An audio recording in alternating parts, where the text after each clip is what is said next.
In the Rethink Media podcast, we're going to be going over the current trends and trendsetters in all different kinds of niches and areas, interviewing experts in their fields and seeing how people are rethinking their business. As I've gotten more and deeper into this industry, it's like some people are just bad at communicating. It's niching down before you niche up.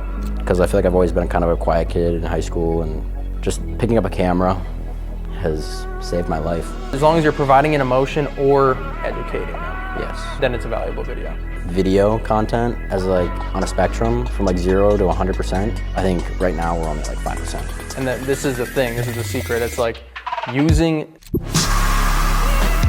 First example that I think of is that wedding that we booked. Yep. That upcoming wedding that we booked. Yeah. It's straying away from the traditional wedding, and they're just going straight into an EDM style wedding. Yeah. Yeah. That is super interesting because it was, they came to you, they walked up to you at a shoot. And explain more about that. What happened there? Dude. So I was shooting this tailored real estate Thanksgiving holiday party. And I was just there, just shooting, getting an event recap style video. And then actually, after I was talking to people there, and then afterwards she reached out on the Instagram DMs and was like, hey, didn't really get a chance to present this to you in person, but we have this EDM festival wedding. And at first I was like, bro, I'm not doing this. But then I was like, you know what? No, this actually sounds pretty cool. Yeah. And it sounds different. And it sounds right up my alley. So then we reached out, you and I hopped on a call with her, and then the rest is history.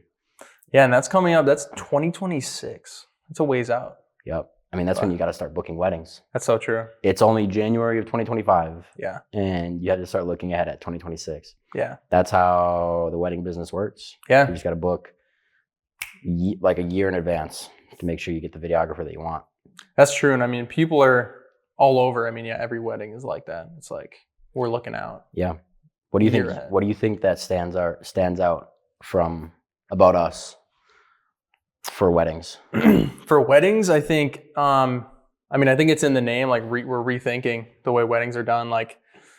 Traditionally, wedding videos are done a certain way. It's copy and paste. Cookie cutter. It's cookie cutter. It's so boring, it's bro. Yeah. It's boring. If you're spending all that money, you might as well get something sweet in return. Exactly. So yeah, dude, it's the thing that I loved about meeting up with this client that we have in 2026 is that it was personalized. Yes. She was able to tell us what she wanted. Mm-hmm. And instead of us saying, oh, interesting, this is how we do it. Yeah. We were like, okay, sweet, let's implement that into the video. Let's implement that into the video. Let's do this, let's do that. So we were able to listen to what she wanted. Yep. And we presented it to her and she loves it. And now, done deal. Yeah. And that's it. I mean, it's we're tailoring it to their needs. We're not gonna do a cookie We cutter. actually care about the client. We do. And it's all these other videographers and companies. I mean, there's experiences you've had that we will not name, but it's not the best, experience. And it's a balance between business and your creative freedom. I guess. I don't know if creative freedom is the right word, but I don't know. I just don't want to get to a point where I'm sacrificing the quality for the product, I guess, if that makes sense. I want to make sure that I create something that I'm proud of and that the client is even more proud of.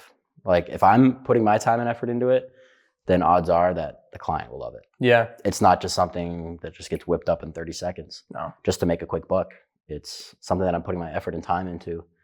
And that's kind of my business model. I care about the product that I'm giving to you. So if you don't like the product, then oh well. Yeah. Yeah, dude. I mean, that's the thing. It's I think they our clients enjoy our videos more than they would other agencies because we're meeting their needs and we're not just making it as easy as possible where we can cut corners and we're losing that quality. Mm-hmm. Right. Mm-hmm. So I think that's why we're working with so many different businesses. And what do we have right now? For businesses? If somebody were to tell you what videos do you shoot? Yeah. What would you tell them? I mean, I would say we do it all. We do long form, we do short form content, for social media, we're doing wedding videos. I mean, we're Mhm. doing in-person shoots. Mm-hmm. We're doing e-commerce. We're Yeah. doing many different niches right now, but I think our bread and butter is our short form content and what we can do for companies for their social media specifically. Yes. And that includes long form. Yeah. Like we've done YouTube videos, we've done other forms there, but Yes. yeah. When you think of like Rethink Media, what kind of what's one of your strengths within Rethink Media, Yeah. and maybe one of your weaknesses? Yeah, I mean, I look at Rethink Media as kind of like we've already said, is just like rethinking the way media is done. And I think our biggest strength, just as a whole company, is like focusing on doing it different. I would say communication. Yeah. Too. Just like basic communication skills, being able to like communicate with the client. That's so true. Communication, as I've like gotten more and deeper into this industry, it's like some people are just bad at communicating. That's it. And it's like, that tells me a lot about Mhm. that type of person. It's like, well, I'll kind of say like, I kind of pick and choose who I want to communicate with too. Yeah. I'll be kind of selfish and say like, I won't communicate with somebody if I don't want to work with them. Mm. So what, do you think that's like a bad thing? I don't know if it's I mean, because like one of my clients might be Yeah. like, oh, Jack is like the best communicator. He's always checking in on me, asking me whatever, blah, blah, blah, asking about revisions. Yeah. And then there might be another client that I have in mind that just says like, oh yeah, he doesn't respond to my texts. I think that's on, if it's not a good fit, it's not a good fit. Right. It's not worth the stress on either side. Yeah. Like not for you and not for them. Like, I agree. yeah. I agree. Yeah. But yeah, I mean, going into 2025, what are you most excited for in like content and this business and just everything? I think my goal for 2025 is to create content that gives the audience of social media value. Yeah. I don't want to create some dumb crap. I want to create value and have it align with my morals, your morals. Yeah. Like thinking deeper into it. Like, I don't know. What do you think? Where do you think? I agree a lot with that. And when you said morals, like building this company behind a strong root is like the biggest thing. Like we don't want to sacrifice, like shooting things we're not comfortable with. Yeah. Which can mean many different things. But things that come to my head is like certain industries that I don't even want to be involved in. Like I'm not going to sacrifice my morals for a quick buck to make money on a video. Right. But what do you think that root is? Like what you said? For me, it's faith Yeah. in God. I mean, that's what I want to run the company off of. And just like, it's just the biggest thing for me in trusting him through everything. Like, I mean, he provides, like he gives me the skills to work and do these things. He gives you these opportunities. Exactly. Gives the opportunities. And if I can build a company if we can build a company that just like has that as the root, I think it would go.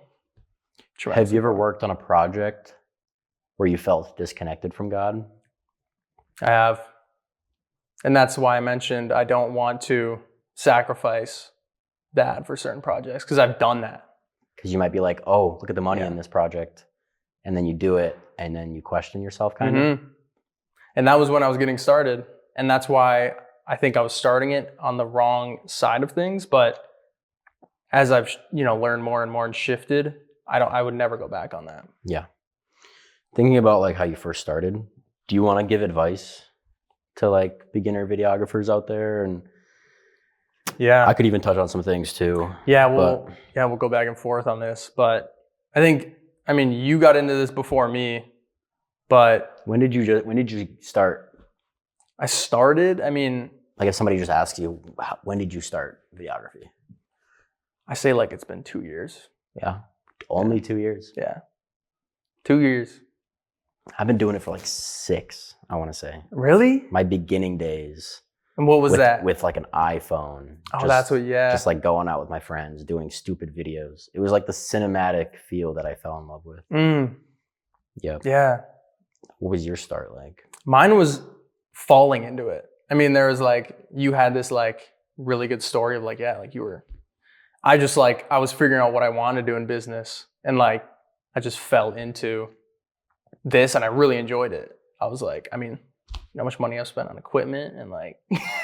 From an outsider looking in, like I felt like your story was like, I mean, I knew you before like you even started content. Yeah. Just from like Lifetime, you tried to be Even trainer. from like high school. Yeah. Pretty much. High school? Did you know me in high school? I mean, that's when I was going to the gym. So yeah, I knew you as like this fitness trainer at Lifetime, and then you started doing videos for Jesse. Yeah. That was the start. That was the start. That was the start. It was doing videos for Jesse. And ever since the beginning, I've always had like you that. Yeah. started making money though. That was the thing. Right away. Yeah. Mine wasn't like, my story wasn't like that. I think the money was presented to you. Yeah. And then you got excited about it. Whereas mine was like, I was excited about the videography before the money. I mean, I did see opportunity. Yeah. Like I did. There was like, I wasn't making much though in the beginning. I mean, I was making videos for myself is where I consider it started for real estate. Right. That was like and I wasn't making anything. So then maybe you used that and to present to Jesse. That's Jesse what it was. saw that. Okay. Yeah. So yeah, you still started it off as like a passion. Exactly. But I see a lot of real estate agents trying to make videos. Yeah. When you were making these real estate videos, did you notice like, wow, I'm actually really into this industry, like of cameras and all this big world? I was. And what I realized was I was able to do edits that no one else was at the time, because that's when short form content started. Yeah. And I was like creating the same videos as like Alex Hormozy and like things like that. And it was like I was making these things easily. It took a little time it took me time to like learn editing, and I still like am figuring out DaVinci. But that's good though, because I wouldn't want you to get the start that way. Was like the money presented itself to you, and then you almost felt like you had to do it, not because you wanted to do it. Yeah. Because a lot of people ask me like, are you still in real estate? Like, I still have my license and I'm going to help friends and family, but my passion is now in video. Like and you can make a lot more money in real estate. True. There is a lot more I mean, you could. Would you say that there's more potential in real estate than video? I think there's some in both. Yeah. I think the way video is trending, it's going to be, I mean, I think I heard some stat. I don't want to quote it because digital media, like $1 trillion industry. I mean, there's just so much money in media coming. I think if we were to look at video content as like on a spectrum from like 0 to 100%, I think right now we're only at like 5%. Yeah. It's only going to go up. I mean, because think about all the local companies that still are not taking action. Like they're not making videos. They're not even on social media. Yeah. That's like, I feel like the bare minimum now for a local company, any company. What example?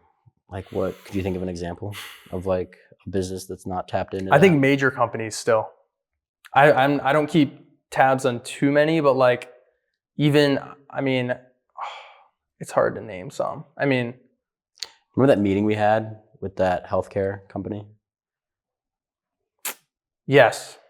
Do you think they could benefit from digital media? Yeah. Yeah? Yeah.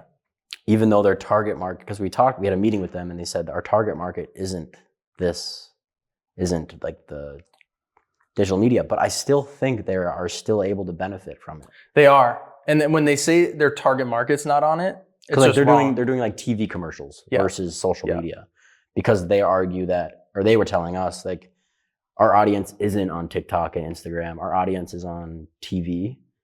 I don't know. I think it's going to switch. Yeah. I think right now they might be correct. I think a lot of older people are on TV. But I mean, my mom and dad are on social media. My mom is freaking. That's what I'm saying. Boom, boom, boom, boom, boom. Like she's they're on social media more than me. She is, bro. And it's like my dad's on TikTok. So it's like, how do you tap into that older generation on TikTok? There's a way to do it. It's all niching down. Yep. It's niching down before you niche up.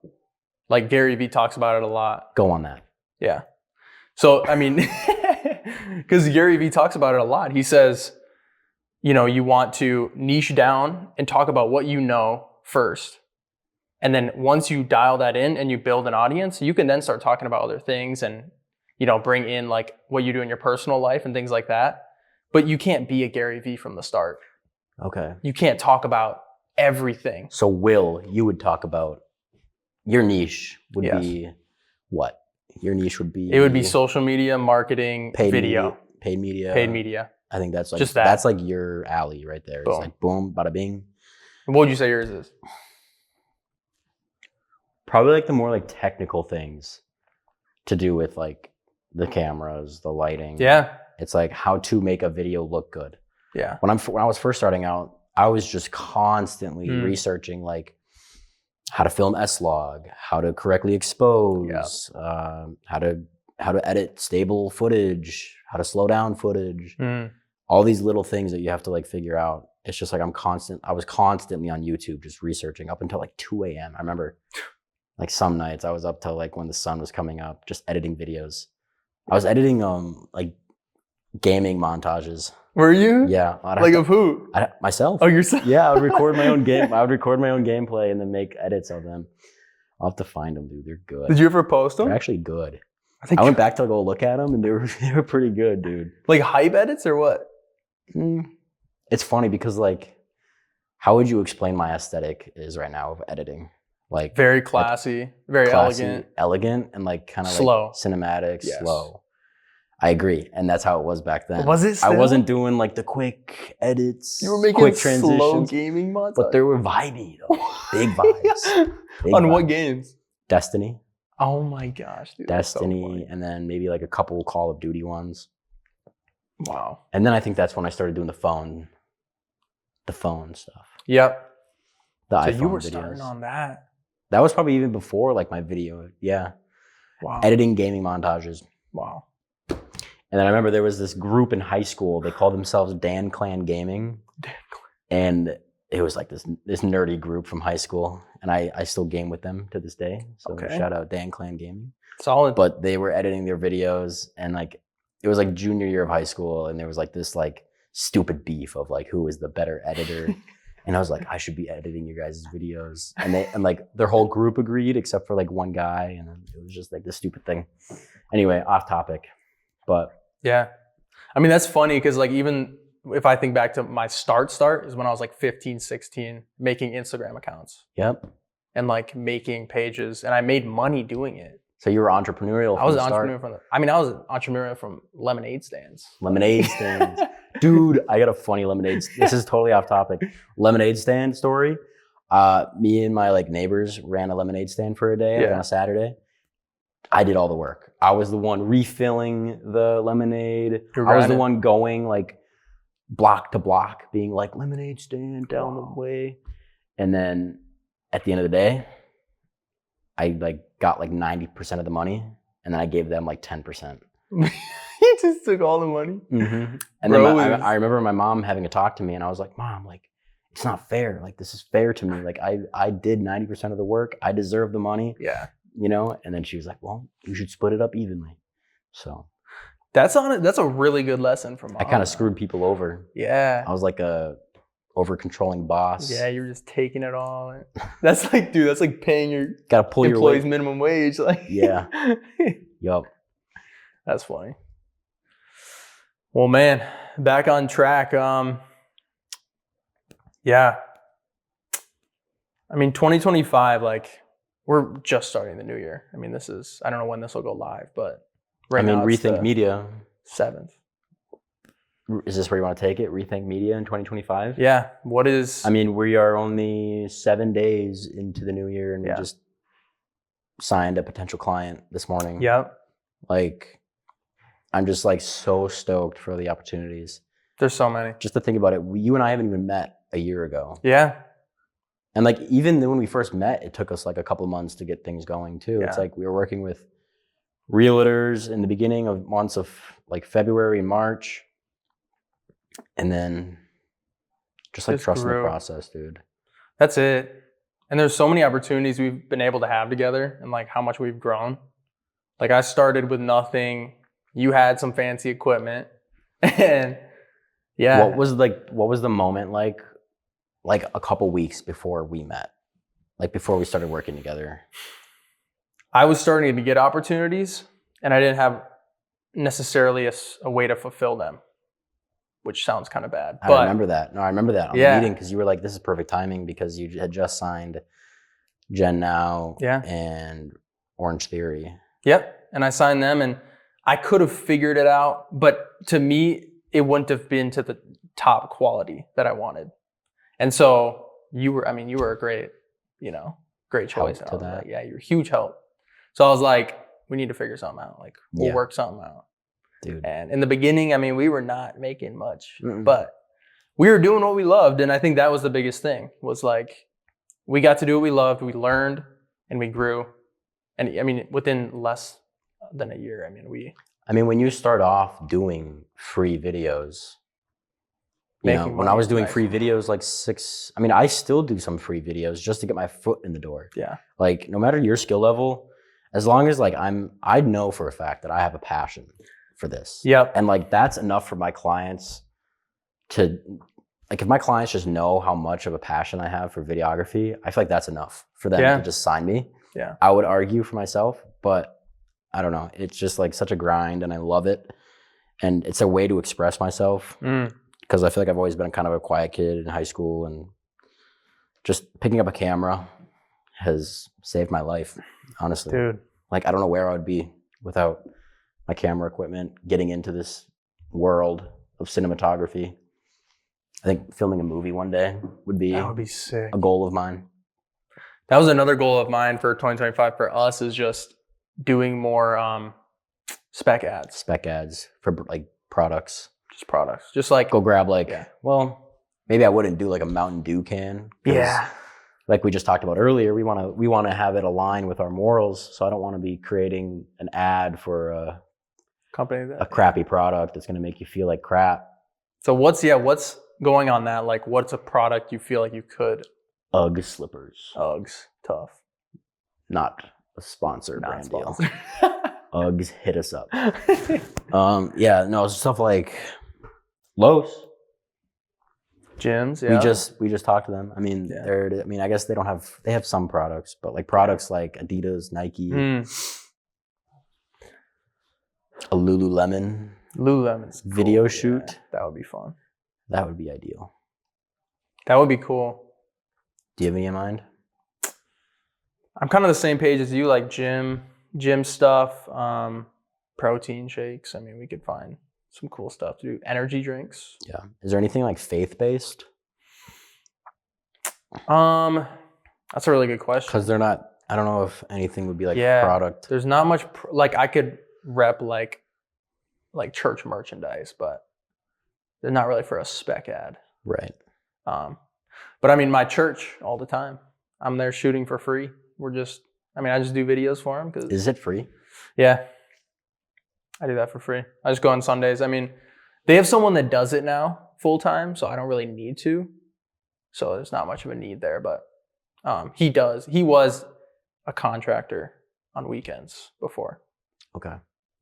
But it's cool. You enjoy it? I love it. Yeah. And that's where I see that I love it, because I wouldn't be bringing my camera and just doing stuff for free if I didn't. It probably gives you some fulfillment too. And it's just like, for me, it's just using God's gifts for his kingdom. Yeah, true. Just, he's given me the gifts of just doing what I do, videography. You're paying it back for him. Just paying it back. Spreading the message. I love it. Love it. Yeah. Do you want to talk about paid media at all? Yeah. I think 2025, a big thing we want to focus on is paid media. Focusing on, we love creating videos. Some of our clients, some of our clients. Expanding on that, like we love creating videos, but using those videos to generate, like I say all the time, like create content that converts. Right. And businesses tell us this all the time. We know you guys can create cool videos, but we want to make sure that it makes sense and we see a return on it. Well, how do you see a return on it? Exactly. Paid media. It's using, and this is the thing, this is the secret. It's like using organic content, finding ones that perform well, like we have for multiple brands. Right. And then picking those winners and putting them into ad sets. Yes. And then we run ads with them. Yeah. You can run those for a long time. Right. Months on end. Right. And that's something we definitely want to expand on. We just got to figure out what that looks like. And we've already seen success with like Orange Theory Fitness, like you said, and other companies. So. Even stuff with like the seat covers and stuff, right? Yeah.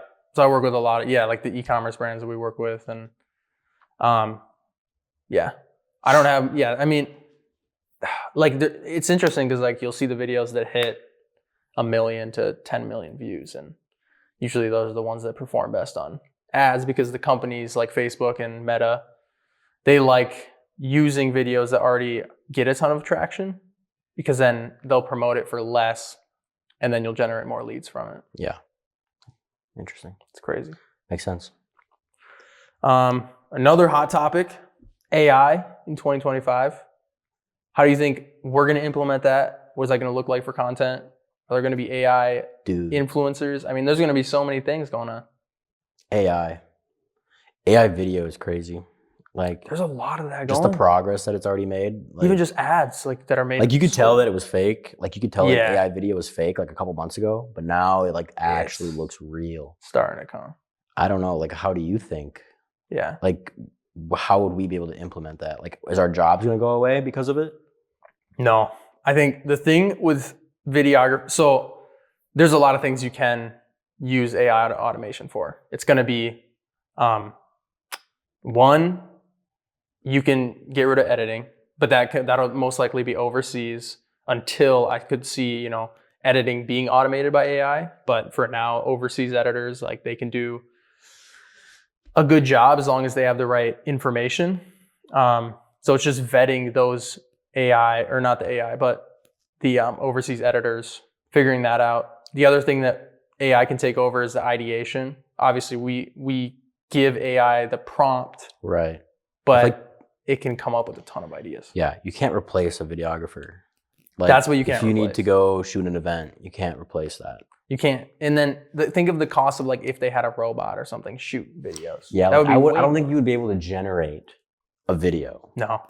And have it be used for like paid media. So clips, taking videos. It's more for like memes, I feel like. Just like meme-y content. That's it. So is it like AI video is just gonna be seen as like unserious? Yeah. It's not serious. Nobody's gonna take it seriously. And it's not personal. Like you're not putting a personal touch. Like how much it's not gonna strike emotion, I feel like.